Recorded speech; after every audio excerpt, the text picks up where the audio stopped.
Hey guys, Shalonda Gordon here, also known as the Online Marketing Angel. And if you saw this, you're watching this video, you're probably like, okay, what is she getting ready to say about phones don't belong in a sanctuary? Okay, a lot of us are members of churches, okay, and a lot of us aren't, and everybody has their own. You don't have to be physically in a building to worship God, not at all. I do not believe that. Yet, yes, I do believe it's great to be connected. God created us to be connected. He didn't create us to be alone. Okay, why do you think he gave Eve to Adam, right? We weren't meant to be alone. He didn't want man to be lonely. So ultimately, back to the point at hand, phones in the sanctuary. When I go to church, there are a few times, I'm an internet marketer, I'm connected all the time through all these internet avenues, through my phone, through my iPad, through my computer, always connected, right? I actually have two phones, okay, but don't tell nobody, but yeah, I got two phones. So always connected. And ultimately, when I go into the sanctuary, to worship God, I leave my phones in the car. They don't go with me. I don't care if I'm going to keep it on for the beginning of service, before service starts, or at the end. See, before service starts, you should be getting your mind prepared to put it completely on, focused onto the worshiping of God. Okay? God has created us to worship him.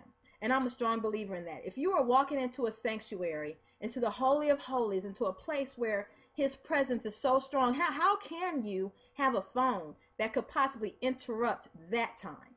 Why would you? There is nobody calling the phone that is more important in that time with the Lord. Nobody. So whenever I go into the sanctuary, I leave my phone in the car. It doesn't even go into the building.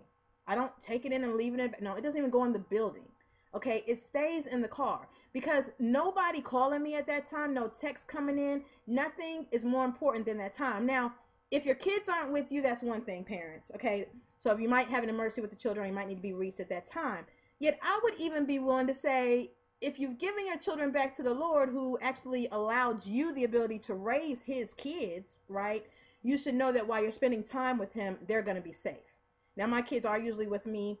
Every time I'm a single mom, they're always with me in the sanctuary, so I have them with me. I don't need the phone, you know what I'm saying, for that. But I just want to make this video because I think some people think that we are connected all the time so much. There is a time when the phones get cut off, the computers get shut down, the iPads get plugged up in the other room, and it's just about who you're focusing on that time, be it time with your children, be it time in the sanctuary with the presence of God. I mean, he's the one who allows us to have the things we have.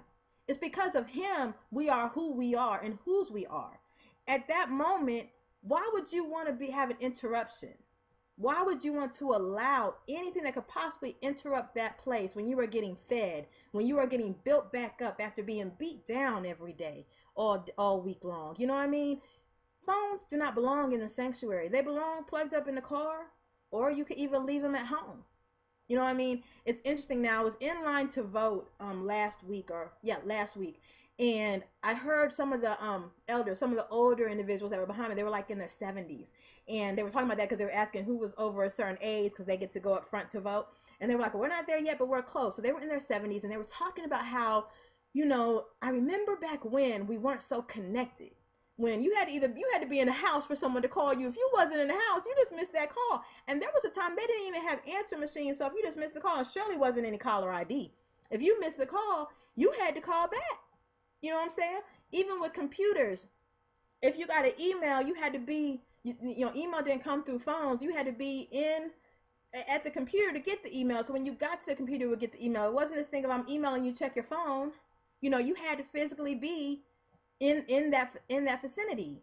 You know, now some of us are of age where you don't know what I'm talking about. You're younger and you don't know what I'm talking about. Now, I'm not gonna say I'm nowhere near 70, yet I remember when, if you weren't in the house, you didn't get a phone call. Guys, I remember my first cell phone was like one of them big flip phones, them Motorola's, the big flip, the battery was like that big and then like that thick. You know what I'm saying? I remember that, okay, clearly. And then surely it didn't offer no text. I remember when we had beepers. Before we even had cell phones, we had pagers. Some people call them pagers, some call beepers, and they were on your hip, and you had to call. Someone would call you from a payphone. They'd put the number of the payphone they were calling from, put like 411. That meant they had some information to tell you, or 911. That meant, you know, it was an emergency. You got to call me back right now. And you had quarters or whatever. You go to a payphone, you call them back. Call the number on the pager back. Then I remember when we had the Motorola big cell phones, and then we had another little box that was for text messaging only. Like you could only text on this little machine. It had the little keyboard and it opened up. So everybody had like that on their hip and then their cell phone. Some of y'all know exactly what I'm talking about because I'm taking you back. I'm taking you back. And then it gets to the point where our cell phones are smartphones and they do everything to the point where I could find you if I want to, if you got that GPS on. Like, really? You know what I'm saying? So, now like I said, some generations have no idea what I'm talking about, what it means to truly be able to disconnect and focus on what you need to focus on. A lot of individuals call me, I don't answer. I keep my ringer off because ultimately now I'm in a place where I kind of appreciate the time where you couldn't just reach me when you felt like it. Like, you reach me when you reach me. And even when we had pagers, y'all know good well you would see some 911s and be like, oh, they always put 911. I ain't got to respond to that right now. Kind of like a crying wolf type situation, right? Or else they put 411, depending on who it was, what number it was, you'd be like, oh, they always got some juicy information. Let me see what's going on, right? But even then, we would decide who we responded to and who we didn't respond to, right? Whereas now you don't answer a phone. I mean, I've had people several times tell me, you know what, you need to answer your phone. You need to do what? Is the earth going? Is it finna explode or something? Like, can I get a minute? You know what I'm saying? And some of you out there know exactly what I'm talking about. You be feeling the same way sometimes. But ultimately, guys, regardless of all of that, that's fine outside of anything else. But when I am in the presence of God, when I decide that this time for me to put my whole focus on the one who created me, my whole focus on the one who decides what is coming next for me, and my whole focus on the one who decides when I get up out this valley, nobody can interrupt that. Nobody. My mama can call and it ain't even that urgent. And she knows when I'm in church, so she'll put on there, oh, my bad, you in church. I'll holler at you, call me when you get out. Because people who know me and are around me often and love me, they know good and well the only reason why I am sane as I am, the only reason why I can do what I do is because of God. You don't want to know how I was prior to my relationship with the Lord. You don't. And understand, this isn't a religious thing. This is a spiritual thing. I have relationship. I'm not out here, like, oh, you're going to do this, you're going to do this, and I'm out here living some crazy life. No. This is a spiritual relationship. To the point where if you and I are best friends and you telling me something that means something deep to your heart, I am not going to answer a phone call in the middle of you pouring out your heart to me. How would that make you feel? So how do you think it makes my Father in heaven feel if I dare take a call from anybody that is not worthy of his focus? You see what I'm saying? And that's how I look at it. I'm a strong believer that phones do not belong in the sanctuary. They don't belong in the Holy of Holies. We can barely wear our shoes in the Holy of Holies. You see what I'm saying? When you are invited into that inner place, that inner sanctuary where it's so sweet and it's so precious and all you get is love. All you get is love. Would you want anybody to interrupt that? No, you wouldn't. You wouldn't. So, this might be controversial for some of y'all, and some of y'all are going to leave comments like, are you tripping, you this, you that. That's fine. Feel free, because at the end of the day, I'm not changing my mind.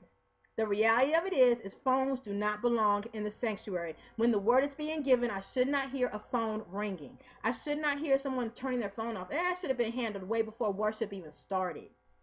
Should have been handled in the car, right? If I'm at home and I'm getting ready to go into prayer time, the phone is in the other room, ringer off. And I don't leave that prayer closet until I'm done and God releases me. And once I'm released, then I can go and see what's happening. And we need to not be in that place, be thinking about who's calling me. That means you're not focused on what you need to be focused on. And I don't know about y'all, but I'm right now in the midst of a valley, a different situation. I'm not really on top of a mountain. I'm like David in a cave. You heard? I am praying from this cave like I need you to bring me out. And the only one that can bring me out of this cave is God himself, which means nobody else is more important than the time I have with him. Nobody. That's just what it is. You know what I'm saying? I'm just being real with you right now. So I hope you understand the heart of this message right here. And I hope that you do leave your comments and let me know what you think about that. All right, leave your comments on this video. Let me know exactly what you think about phones in the sanctuary. Have an amazing day and keep smiling.